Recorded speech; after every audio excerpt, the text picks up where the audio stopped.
मैं लेट गई। वो बोले, अब मैं आपकी कमर के पास हाथ रखता हूँ, लेकिन सिर्फ प्रेशर पॉइंट्स के लिए। मेरे दिल की धड़कन तेज हो गई। मैं एक छोटे से गांव से हूँ जहाँ सब कुछ सिंपल और देसी तरीके से चलता है।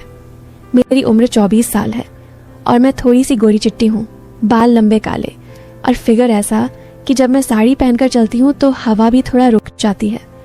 कमर पतली, छाती भरी हुई और चाल में वो बात जो लड़कियां जानती हैं। लेकिन मैं ऐसी नहीं हूँ जो इधर उधर की बातें करती फिरूं। बस घर परिवार में रहती हूँ, माँ बाप की लाडली। पर कभी कभी मन में वो शरारत आ जाती है जो हर लड़की के मन में होती है, वो गर्माहट वाली फीलिंग जो बताती है कि जिंदगी में कुछ मज़ा भी होना चाहिए। तो बात उस वक्त की है जब मैं गांव में रहती थी। हमारा गांव छोटा सा है, नाम है सरायपुर, जहाँ खेत खलिहान, गाय भैंस और शाम को चौपाल पर गप्पे। मैं घर की बड़ी बेटी हूँ, माँ बाप किसान हैं और मैं घर के काम काज संभालती हूँ। लेकिन एक दिन से मुझे एक अजीब सी प्रॉब्लम होने लगी। वो ऐसी थी कि बताने में भी शर्म आती है, लेकिन स्टोरी के लिए बताना पड़ेगा। मेरे शरीर में एक तरह की गर्मी महसूस होने लगी थी, जैसे अंदर से कोई आग जल रही हो। खासकर रात को जब मैं सोने की कोशिश करती तो दिल की धड़कन तेज हो जाती, पसीना आता और एक तरह की बेचैनी। गांव के लोग कहते थे कि शायद गर्मी की वजह से है या खाने में कुछ गड़बड़, लेकिन मुझे लगता था कि ये कुछ और है। मैंने माँ से कहा, माँ मुझे लगता है कोई डॉक्टर दिखाना चाहिए। माँ ने कहा, बेटी गांव के वैद्य जी से दिखा ले। लेकिन वैद्य जी ने जड़ी बूटियां दी, फायदा नहीं हुआ। फिर एक दिन मेरी सहेली ने बताया कि शहर में एक अच्छा डॉक्टर है, नाम है डॉक्टर आर्यन। वो स्पेशलिस्ट है ऐसी प्रॉब्लम्स में जो शरीर की अंदरूनी गर्मी और बेचैनी को ठीक करता है। सहेली ने कहा, प्रिया वो बहुत हैंडसम है और तरीका बड़ा स्पेशल है उसका चेकअप का। मैंने सोचा चलो ट्राई करके देखते हैं। अगले दिन मैं बस पकड़कर शहर चली गई। क्लिनिक पहुंची। वो एक छोटा सा क्लिनिक था, लेकिन साफ सुथरा। रिसेप्शन पर एक दीदी बैठी थी। मैंने अपना नाम लिखवाया और इंतज़ार करने लगी। दिल थोड़ा धड़क रहा था क्योंकि पहली बार अकेले शहर आई थी और ऊपर से ये प्रॉब्लम। कुछ देर बाद मेरा नंबर आया। मैं अंदर गई। डॉक्टर आर्यन कुर्सी पर बैठे थे। वो देखने में बहुत स्मार्ट लग रहे थे। उम्र करीब 30 से 32, चेहरा साफ, आंखें गहरी और मुस्कान ऐसी कि किसी का भी दिल पिघल जाए। उन्होंने कहा, आइए प्रिया जी बैठिए, क्या प्रॉब्लम है? मैंने शर्माते हुए बताया, डॉक्टर साहब मुझे रात को बहुत गर्मी लगती है, बेचैनी होती है, जैसे शरीर में कोई चीज़ उबल रही हो। वो मुस्कुराए और बोले, ओके ये एक कॉमन इशू है, लेकिन हम चेक करेंगे। पहले आपका ब्लड प्रेशर चेक करते हैं। उन्होंने मेरा हाथ पकड़ा, वो मशीन लगाई और मेरी नब्ज छुई। उनका स्पर्श थोड़ा गर्म था, या शायद मुझे ऐसा लगा। मैंने सोचा ये डॉक्टर कितना केयरिंग है। फिर उन्होंने कहा, अब आप लेट जाइए यहाँ काउच पर, मैं आपकी छाती सुनता हूँ। मैं लेट गई। दिल तेज धड़क रहा था। उन्होंने स्टेथोस्कोप लगाया और धीरे से मेरी साड़ी का पल्लू थोड़ा साइड किया। वो बोले, सांस लीजिए गहरी। मैंने सांस ली और लगा जैसे वो बहुत करीब हैं। मेरे मन में ख्याल आया, कहीं ये कुछ और तो नहीं सोच रहे? लेकिन नहीं, वो प्रोफेशनल थे। चेकअप के बाद उन्होंने कहा, प्रिया ये हार्मोनल इम्बैलेंस हो सकता है। मैं आपको कुछ टेस्ट लिखता हूँ और एक स्पेशल थेरेपी सजेस्ट करता हूँ। ये थेरेपी में मैं आपको रिलैक्स करने के तरीके सिखाऊंगा, शरीर की गर्मी को कंट्रोल करने के। मैंने पूछा, कैसी थेरेपी? वो बोले, ये एक तरह की माइंडफुलनेस है जहां हम बातें करेंगे और शरीर के पॉइंट्स पर फोकस करेंगे, जैसे पॉइंट्स पर फोकस से कुछ और मतलब हो। मैं शर्मा गई, लेकिन सोचा शायद मेरी सोच है। उन्होंने कहा, कल फिर आइए, हम शुरू करेंगे। मैं घर लौट आई, लेकिन रात भर सोचती रही। गांव में सहेली से बताया। वो हंसकर बोली, अरे वाह, डॉक्टर के साथ थेरेपी, मजा आएगा। मैंने कहा, चुप कर, ऐसी बात नहीं है। अगले दिन मैं फिर क्लिनिक गई। आज क्लिनिक में कम लोग थे, शाम का टाइम था। डॉक्टर ने मुझे अंदर बुलाया और कहा, प्रिया आज हम थेरेपी शुरू करते हैं, आप यहाँ लेट जाइए, आंखें बंद कीजिए। मैं लेट गई, आंखें बंद की। वो बोले, अब सोचिए अपने शरीर के बारे में, कहाँ गर्मी महसूस होती है? मैंने कहा, पेट से ऊपर, छाती में। वो बोले, ओके, अब मैं आपका हाथ पकड़ता हूँ और आपको गाइड करता हूँ। उन्होंने मेरा हाथ पकड़ा धीरे से दबाया और कहा, यहां से एनर्जी फ्लो होने दीजिए। उनका स्पर्श नरम था, लेकिन मेरे मन में एक उत्तेजना सी आई। मैं सोच रही थी कहीं ये आगे कुछ, लेकिन नहीं, वो सिर्फ बात कर रहे थे। उन्होंने कहा, प्रिया, आपकी स्किन बहुत सॉफ्ट है, मतलब बॉडी हेल्दी है, बस बैलेंस चाहिए। सॉफ्ट शब्द सुनकर मैं चौंक गई।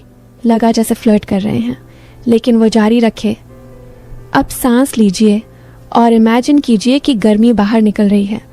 थेरेपी करीब आधा घंटा चली और मैं रिलैक्स फील करने लगी। बाहर आकर मैंने सोचा, ये डॉक्टर कितना अच्छा है, लेकिन थोड़ा सा शरारती भी लगता है। घर जाकर माँ से बताया, माँ, डॉक्टर अच्छा है, थेरेपी से फायदा होगा। माँ ने कहा, ठीक है बेटी, लेकिन अकेले मत जाना, कभी भाई को साथ ले जाना। लेकिन मैं अकेले ही जाती रही। तीसरे दिन थेरेपी में वो बोले, प्रिया, आज हम बॉडी के लोअर पार्ट पर फोकस करेंगे क्योंकि गर्मी वहां से शुरू होती है। मैं थोड़ा नर्वस हो गई, सोचा कहीं टच तो नहीं करेंगे, लेकिन नहीं, वो सिर्फ बात कर रहे थे। पैरों से शुरू कीजिए, महसूस कीजिए। उन्होंने मेरा पैर छुआ नहीं, बस गाइड किया, लेकिन उनके कहने का तरीका, नीचे से ऊपर की तरफ, मैं मन ही मन हंस रही थी, लेकिन सस्पेंस था कि कहीं आगे कुछ हो ना जाए। थेरेपी के बाद वो बोले, प्रिया, आप बहुत क्विक लर्नर हैं, आपकी बॉडी रिस्पॉन्स अच्छा दे रही है। रिस्पॉन्स के सुनकर मेरे कान गर्म हो गए। धीरे धीरे दिन बीतते गए। मैं हर रोज जाती, थेरेपी लेती। क्लिनिक में अब मैं कंफर्टेबल हो गई थी। एक दिन थेरेपी के दौरान डॉक्टर ने कहा, प्रिया, कभी कभी ये प्रॉब्लम स्ट्रेस से होती है, आपका कोई बॉयफ्रेंड है? मैं शर्मा गई, बोली, नहीं डॉक्टर साहब, गांव में ऐसी बातें नहीं होती। वो हंसे, अच्छा, तो शायद इसलिए बेचैनी, बॉडी को रिलीफ चाहिए। मैं सोच रही थी कहीं ये मुझे लाइन मार रहे हैं, लेकिन वो प्रोफेशनल बने रहे। थेरेपी में वो मुझे कहानियां सुनाते, जैसे एक लड़की थी जिसकी बॉडी में गर्मी थी और एक डॉक्टर ने उसे टच करके, लेकिन फिर वो कहते, टच ऑफ माइंड, मतलब दिमाग से ठीक किया। मैं हंस पड़ती। एक हफ्ते बाद मेरी प्रॉब्लम कम होने लगी, लेकिन अब मैं क्लिनिक जाना एंजॉय करने लगी थी। डॉक्टर से बातें करना अच्छा लगता। वो बताते, प्रिया, आपकी आंखें बहुत एक्सप्रेसिव हैं, उनमें गहराई है। मैं सोचती, ये फ्लर्ट है या नहीं। गांव लौटकर सहेली से कहती, डॉक्टर बहुत केयरिंग है, लेकिन थोड़ा सा सहेली हंसती, अरे मजा ले, क्या पता आगे क्या हो। लेकिन मैं जानती थी कुछ नहीं होगा, फिर भी सस्पेंस बना रहा। फिर एक दिन थेरेपी में कुछ अनोखा हुआ। क्लिनिक बंद होने का टाइम था, बाहर अंधेरा हो गया था।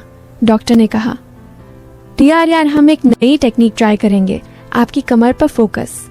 मैं लेट गई। वो बोले, अब मैं आपकी कमर के पास हाथ रखता हूँ, लेकिन सिर्फ प्रेशर पॉइंट्स के लिए। मेरे दिल की धड़कन तेज हो गई। उन्होंने धीरे से हाथ रखा, लेकिन कपड़ों के ऊपर से, और कहा, रिलैक्स, ये सिर्फ थेरेपी है। स्पर्श गर्म था, लेकिन प्रोफेशनल। मैं सोच रही थी कहीं ये आगे, लेकिन नहीं। वो रुक गए और बोले, देखिए, गर्मी कम हो रही है। थेरेपी खत्म हुई। मैं उठी और वो बोले, प्रिया, आप बहुत स्ट्रांग हैं, बॉडी और माइंड दोनों। बाहर आकर मैंने सांस ली। सस्पेंस बढ़ता जा रहा था। मैं रोज जाती रही और डॉक्टर से दोस्ती सी हो गई। वो गांव की बातें पूछते, मैं बताती। एक दिन उन्होंने कहा, प्रिया, क्या आप मेरे साथ एक वॉक पर चलेंगी क्लिनिक के बाहर, ताकि मैं आपको नेचर से कनेक्ट करना सिखाऊं। मैं सोच में पड़ गई, ये डेट है या थेरेपी। मैंने हाँ कर दी। अगले दिन हम क्लिनिक के पास पार्क में गए। वो बोले, चलिए, धीरे धीरे चलिए, महसूस कीजिए हवा को। हम चलते रहे, बातें करते। वो कहते, आपकी चाल में एक रिदम है, जैसे डांस। मैं शर्मा जाती। पार्क में बैठे वो बोले, प्रिया, कभी कभी बॉडी को टच ऑफ नेचर चाहिए। धीरे धीरे मेरी प्रॉब्लम पूरी तरह ठीक हो गई, लेकिन अब मैं डॉक्टर से मिलना मिस करने लगी। एक दिन आखिरी विजिट पर मैंने कहा, डॉक्टर साहब, थैंक यू, आपने मुझे नई जिंदगी दी। वो मुस्कुराए, बोले, प्रिया, ये मेरा काम है। लेकिन एक बात बताऊं? मैंने कहा, हाँ, वो बोले, आप मुझे अपनी बहन जैसी लगती हैं। दरअसल मैं भी सरायपुर गांव से हूँ, बचपन में वहां रहता था। आपकी उम्र की लड़की देखकर घर याद आता है। मैं चौंक गई। क्या, आप गांव से? वो बोले, हाँ, मेरे पापा वहाँ टीचर थे, फिर शहर आ गए। मैंने आपको देखा तो लगा जैसे घर की लड़की। अब सब क्लियर हो गया।